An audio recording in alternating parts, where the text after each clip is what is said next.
The sound of shattering porcelain echoed through the grand dining room as Kwame Amoah slammed his fist onto the table, sending plates and glasses crashing to the floor. His mother gasped, clutching her chest, while his father, Samuel, rose from his seat with fire in his eyes. "Enough!" Samuel roared, his deep voice reverberating off the high ceilings.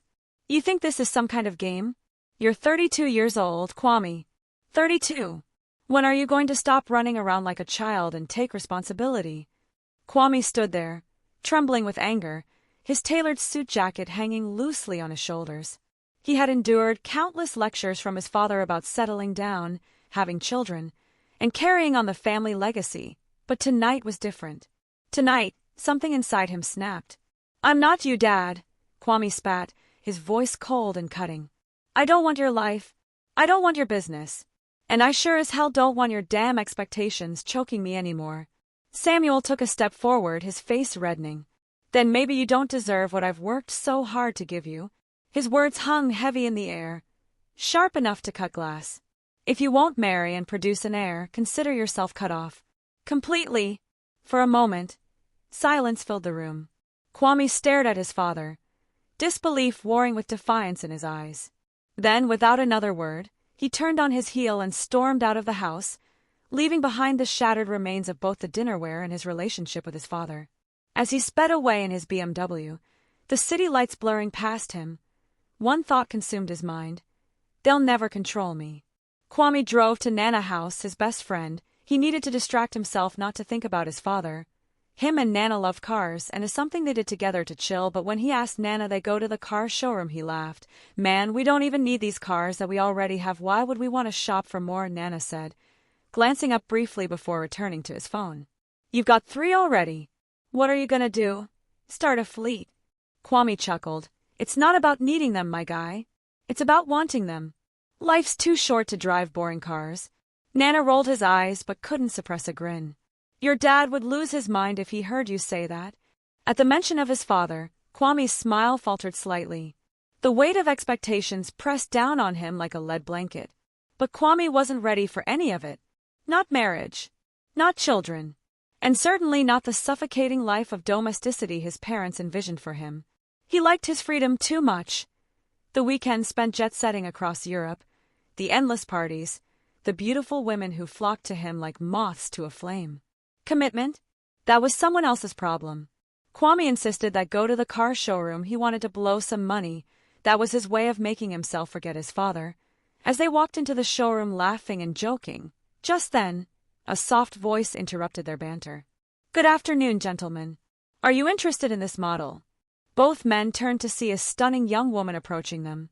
She wore a crisp white blouse tucked neatly into tailored black slacks, her dark skin glowing under the showroom lights. Her presence commanded attention, not because she demanded it, but because there was something inherently magnetic about her. "I'm Amma," she continued, extending a hand. "I'd be happy to assist you today." Kwame took her hand, holding it just a fraction longer than necessary. "Amma, huh? Well, maybe you can convince me why I should add another car to my collection." She raised an eyebrow, unfazed by his charm. "If you're looking for reasons, I'm sure I can find a few." And just like that, the game began. As they moved from car to car, Amma effortlessly guiding them through specs and features, Kwame found himself unusually intrigued. Normally, he tuned out during sales pitches, letting Nana handle the details. But Amma was different. There was a quiet confidence about her, a sense of purpose that set her apart from the other women he'd dated. When she handed him her business card after their test drives, he didn't toss it into the glove compartment like he usually did. Instead, he slipped it into his pocket, feeling its edges press against his fingers as they left the showroom. The following Saturday, Kwame returned to the car showroom, not because he needed another car, but because he couldn't stop thinking about Amma. He told himself it was just curiosity, a fleeting attraction. But deep down, he knew there was something more, something unfamiliar. When Amma saw him walk in, she smiled politely, though her eyes betrayed a flicker of surprise. "Back so soon," she teased lightly. "I didn't think you were serious about buying." Kwame chuckled, leaning against the counter where she stood organizing paperwork. "Maybe I wasn't. Or maybe I just wanted to see you again." Her cheeks flushed slightly, but she quickly masked it with professionalism. Well, if you're here to shop, let me show you our latest models. As they walked through the showroom, Kwame found himself genuinely interested, not in the cars, but in her. She spoke passionately about her dreams of becoming a lawyer, how she worked multiple jobs to pay her university fees, and how much she loved helping people find their dream vehicles. There was a sincerity in her voice that intrigued him, a stark contrast to the superficial relationships he was used to. By the end of the day, Kwame had purchased a brand new Audi R8, not because he needed it, but because he wanted an excuse to spend more time with her. Before leaving, he handed her his number scribbled on a piece of paper. "Call me sometime," he said casually. "We should grab dinner." Amma hesitated, glancing at the slip of paper in her hand. Part of her warned against getting involved with someone like him, wealthy, carefree, and seemingly untouchable. But another part, the part that craved stability and security, couldn't resist the allure of his world. That night, as she lay in bed staring at his number, she made a decision. Maybe this was her chance to break free from the struggles of her life. Maybe Kwame could give her everything she'd ever dreamed of. Over the next few months, Kwame and Amma grew inseparable. They dined at Accra's finest restaurants, attended exclusive parties, and traveled to Dubai and Europe together.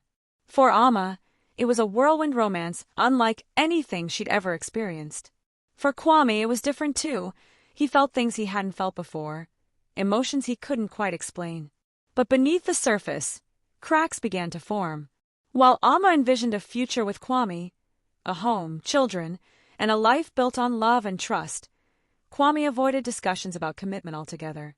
When she brought up marriage, he brushed it off with vague promises. "We've got plenty of time," he'd say, kissing her forehead. "Let's just enjoy this for now." Meanwhile, Samuel and Kwame's mother, Evelyn, watched their son's relationship with growing concern. At first, they were thrilled by Amma's presence in their lives. She was intelligent, respectful, and ambitious, everything they hoped for in a daughter-in-law. But as time passed, they noticed Kwame's reluctance to settle down. One evening, during a family dinner, Evelyn broached the subject delicately. "Amma is such a wonderful girl, Kwame. Don't you think it's time you started thinking about your future together?" Kwame stiffened, setting down his fork. "Mom, we've talked about this. I'm not ready." Evelyn exchanged a worried glance with Samuel, who remained silent. Later that night, Samuel pulled Kwame aside. "You can't keep running away from responsibility," he said firmly. "If you don't marry her soon, you'll lose her. And then what? Another woman will come along, and nothing will change." Kwame clenched his jaw but said nothing. Deep down, he knew his father was right, but admitting it meant giving up the freedom he cherished. 6 months into their relationship, Amma began to notice subtle changes in Kwame. He became distant, canceling plans last minute or disappearing for hours without explanation. When she confronted him, he shrugged it off. "Work's been crazy," he lied. "You know how it is." But Amma wasn't convinced. She started questioning whether Kwame truly wanted a future with her, or if he was simply using her to fill a void in his otherwise reckless life. Determined to salvage their relationship, Amma decided to take matters into her own hands. She invited Kwame's parents over for dinner, hoping to strengthen their bond as a family. To her relief, Samuel and Evelyn adored her, treating her like the daughter they never had. Afterward, Samuel pulled her aside. "You're good for him, Amma," he said earnestly. "Don't give up on him. He needs someone like you to ground him." Touched by his words, Amma nodded. "I won't," she promised. "I love him." But even as she spoke, doubt lingered in her mind. Was love enough? Weeks later, Kwame surprised Amma with a lavish proposal at a rooftop restaurant overlooking the city.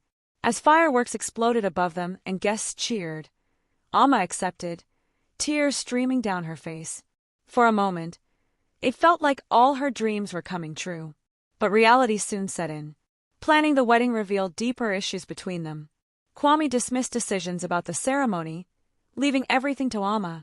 When she tried to discuss their future, he changed the subject. It became clear that while he enjoyed her company, he wasn't ready for the responsibilities of marriage. Still, Amma held on to hope. Maybe once they were married, things would change. The honeymoon phase didn't last long. Within months of their wedding, cracks began to show in Kwame and Amma's marriage. While Amma envisioned building a life together, Starting a family, creating traditions, and nurturing a partnership, Kwame seemed content living exactly as he had before. Weekends away with friends, late nights at clubs, and an aversion to discussing anything resembling responsibility. One evening, after yet another cancelled date night, Alma confronted him. "What's going on, Kwame? You promised me things would change after we got married, but nothing has." Kwame sighed, running a hand through his hair. "I don't know what you want from me, Alma. I work hard every day for this family. Isn't that enough?" "It's not just about working," she shot back, her voice trembling. "It's about being present, about wanting the same things. Do you even want children? Or are you happy pretending this is some kind of extended vacation?" Her words hit a nerve. Kwame turned away, unable to meet her gaze. "We'll talk about it later," he muttered, grabbing his keys and walking out the door. Alma sank onto the couch, tears streaming down her face. She felt trapped in a marriage that was unraveling before it had truly begun. Samuel noticed the growing tension between his son and daughter-in-law. Concerned, he invited Alma to lunch one afternoon under the pretense of discussing business matters. Over plates of jollof rice and grilled tilapia, he gently probed her feelings. "You seem unhappy, my dear," he said softly. "Is everything all right with Kwame?" Alma hesitated, unsure how much to reveal. Finally, she confessed, "He doesn't want the same things I do. He avoids talking about the future, especially when it comes to having children. Sometimes I wonder if he ever wanted this marriage at all." Samuel listened intently, his heart aching for her. He knew his son well enough to recognize the pattern. Kwame's fear of commitment ran deep, rooted in years of indulgence and freedom. But seeing Alma's pain stirred something in Samuel. For the first time, he saw her not just as his daughter-in-law, but as someone who deserved happiness. "Don't lose hope," he told her. "Sometimes people need time to grow into their roles. Give him space, but also remind him what's important." As they parted ways, Samuel couldn't shake the image of Alma's tear-streaked face. Her vulnerability awakened emotions in him he hadn't felt in years, emotions he quickly tried to suppress. Over the next few weeks, Samuel found himself drawn to Alma in ways he couldn't explain. Their interactions became more frequent, often revolving around business discussions or casual check-ins. But beneath the surface, there was an undeniable connection, a shared loneliness neither of them dared acknowledge. One rainy afternoon, they found themselves alone in Samuel's office. The storm outside mirrored the turmoil within them. As they talked, Samuel reached across the desk to comfort her, his hand brushing hers. Sparks ignited in that fleeting touch, and for a moment, neither pulled away. "I shouldn't feel this way," Alma whispered, her voice barely audible over the rain.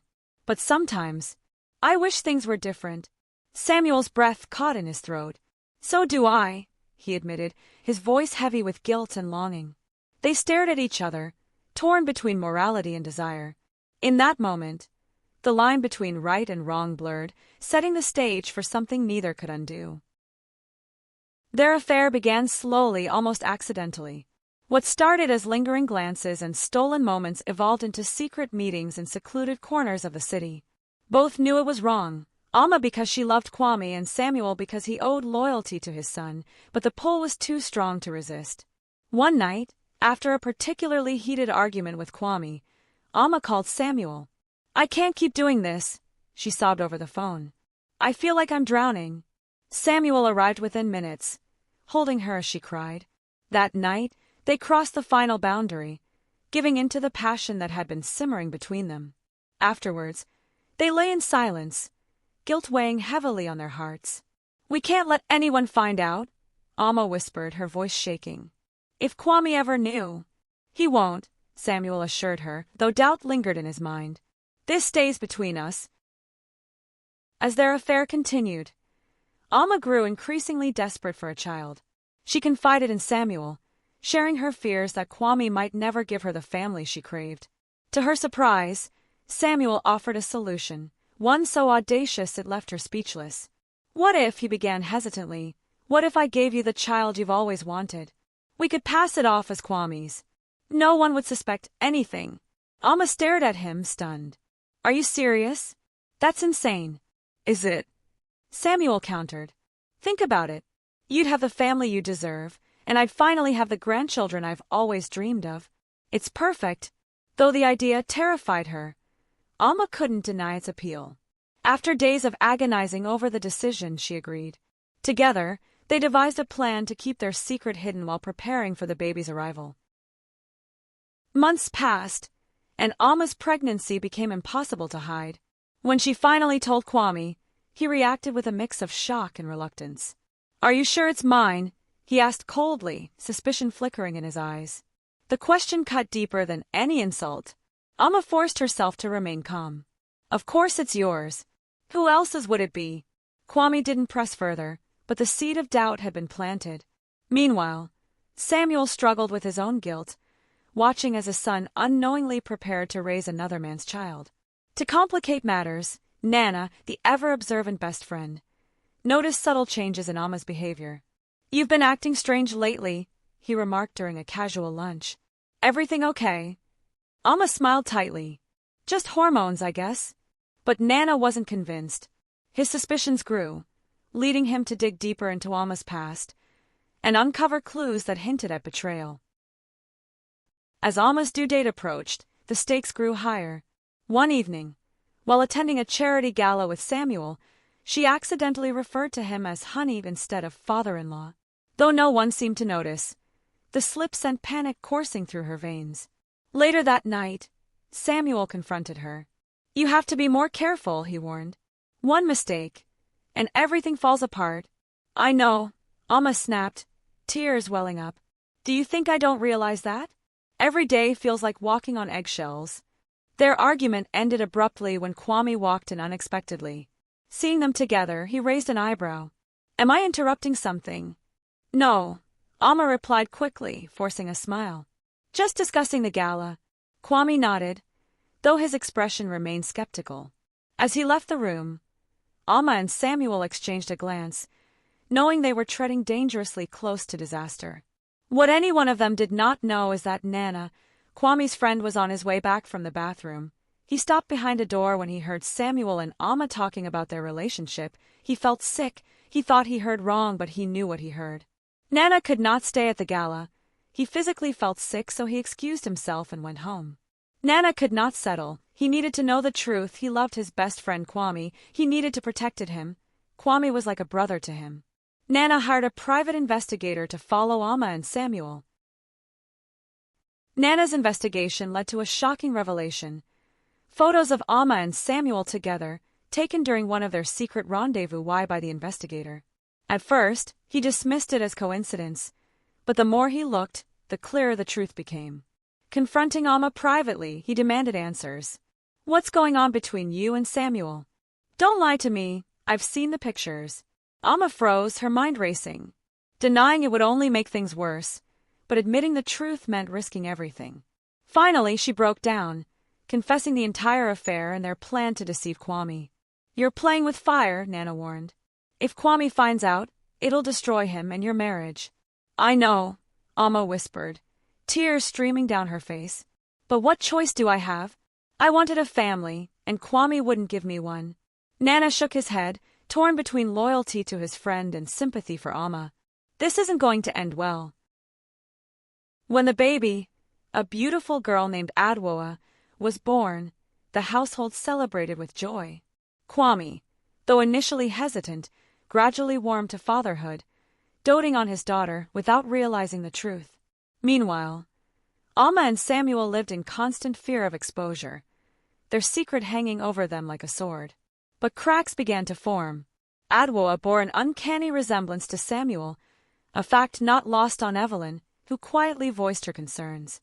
"There's something about her," she murmured to Samuel one day. "She looks so much like you did as a child." Samuel laughed nervously. "Coincidence, I suppose." Evelyn studied him closely, suspicion creeping into her gaze. "Perhaps." The turning point came when Nana decided he couldn't stay silent any longer. He told Kwame everything the investigator found. The affair, the pregnancy, and the deception surrounding Adwoa's parentage. Kwame listened in stunned silence, his world crumbling around him. When Nana finished, Kwame stormed into the house, confronting Alma and Samuel simultaneously. "How could you?" he shouted, his voice breaking. Both of you betrayed me. Amma collapsed into tears, begging for forgiveness, while Samuel stood frozen, guilt etched across his face. For the first time, the full weight of their actions hit them. But the fallout was only beginning. The room was suffocatingly silent except for the rhythmic ticking of the grandfather clock in the corner. Kwame stood at the head of the dining table, his hands trembling as he held a single sheet of paper, the DNA test results that confirmed what Nana had told him days earlier. Adwoa, the child he had come to love as his own, was not his daughter. She was Samuel's. Amma sat across from him, her face pale and streaked with tears. Samuel stood by the window, his shoulders slumped under the weight of guilt. The air crackled with tension, thick enough to choke on. How could you? Kwame finally broke the silence, his voice raw with betrayal. Both of you betrayed me in the worst way possible. Amma opened her mouth to speak, but no words came out. Instead, she buried her face in her hands, sobbing uncontrollably. Samuel stepped forward, his expression pained. Kwame, please let me explain. Explain what? Kwame roared, slamming the paper onto the table. That my own father slept with my wife. That the child I've been raising is yours. What exactly do you think you can say to make this okay? Samuel's voice cracked as he tried to respond. It wasn't supposed to happen like this. We made mistakes. But we did it because we thought it would fix things. For Amma, for you, for all of us. For me. Kwame spat, incredulous. You destroyed my life, and now you're trying to justify it? Do you even hear yourself? He turned to Amma, his eyes blazing with hurt and anger. And you, how could you lie to me every single day? Did you ever love me? Or was I just a pawn in your game? I did love you. Amma cried, her voice breaking. I still do. But I wanted a family so badly, and you wouldn't give me that. I didn't know what else to do. Kwame shook his head, disgust etched across his face. This isn't about wanting a family. This is about greed, selfishness, and betrayal. You both chose each other over me, and now you'll pay the price. With that, he stormed out of the house, leaving behind a shattered family. The truth had been unveiled, but the wounds it left were far from healed. In the weeks that followed, the fallout spread like wildfire. Kwame filed for divorce immediately, citing irreconcilable differences and adultery. He also cut ties with his father, refusing to have anything to do with Samuel or the family business. Overnight, the once unshakable Amoa empire began to crumble under the weight of scandal. For Amma, the consequences were equally devastating. Stripped of her luxurious lifestyle, she moved into a modest apartment with Adwoa, struggling to adjust to life without the financial security she'd grown accustomed to. Friends and acquaintances distanced themselves, whispering behind her back about her role in the affair. Even Evelyn, who had once adored her like a daughter, refused to speak to her. Samuel fared no better. Public humiliation followed him everywhere he went. Rumors of his infidelity and manipulation spread through Accra's elite circles, tarnishing his reputation beyond repair. Clients pulled out of deals, employees quit, and the construction company teetered on the brink of collapse. Yet despite their shared pain, Amma and Samuel found themselves drawn together more than ever. Late at night, they met in secret, clinging to each other as the world around them burned. Their relationship, though born of deceit, had become their only solace in an unforgiving storm. One evening, after putting Adwoa to bed, Amma confronted Samuel. What are we doing, Samuel? Is this really worth it? Look at what we've lost. Samuel cupped her face in his hands, his eyes filled with regret and longing. I don't know if it's worth it. All I know is that I can't lose you, not again. Not after everything. But even as they clung to each other, the cracks in their fragile alliance began to widen. Guilt gnawed at them relentlessly, reminding them of the lives they had ruined, including their own. Desperate to salvage some semblance of normalcy, Amma reached out to Kwame, hoping to mend fences for Adwoa's sake. She called him repeatedly, left heartfelt voicemails, and even showed up unannounced at his penthouse.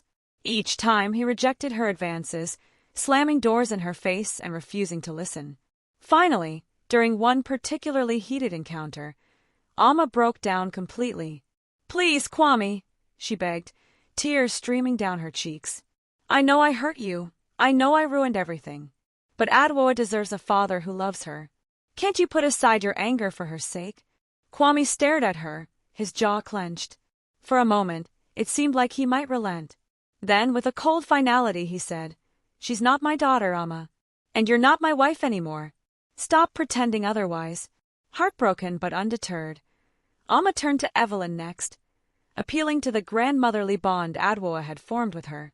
To her surprise, Evelyn agreed to meet, but only briefly. During their tense conversation, Evelyn made it clear that while she loved Adwoa dearly, she couldn't forgive Amma for what she'd done. "You betrayed my son," Evelyn said sharply. "And you betrayed this family. Until you take responsibility for your actions, don't expect forgiveness." As Amma walked away, she realized there was no easy path to redemption.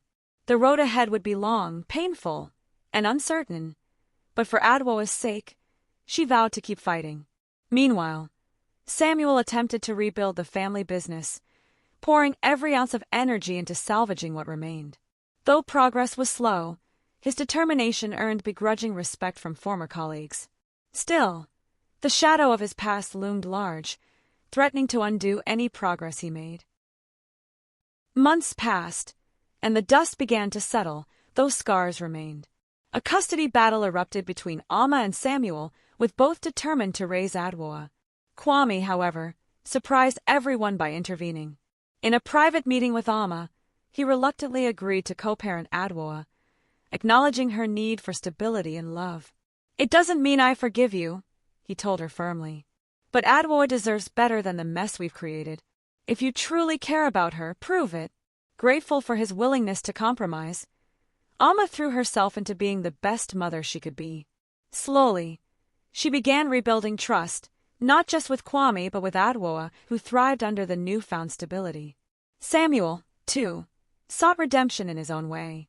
He sold off parts of the family business to fund scholarships for underprivileged students, hoping to leave a legacy untainted by scandal.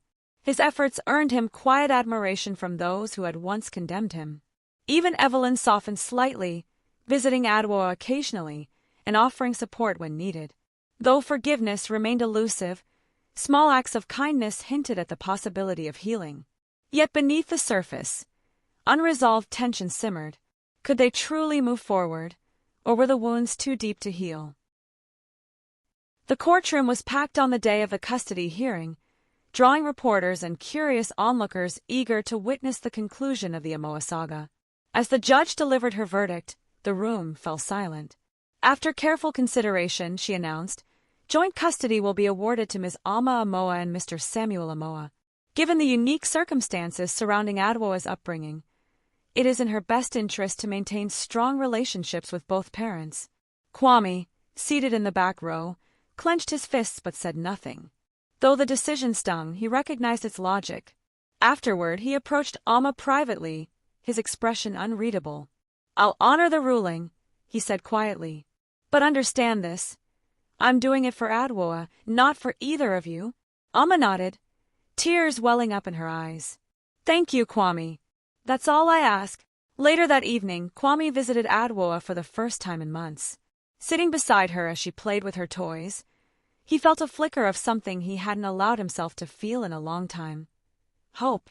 Maybe, just maybe, they could find a way to heal, together. But as he tucked her into bed and kissed her goodnight, a lingering question haunted him. Was forgiveness truly possible, or were some sins too great to absolve?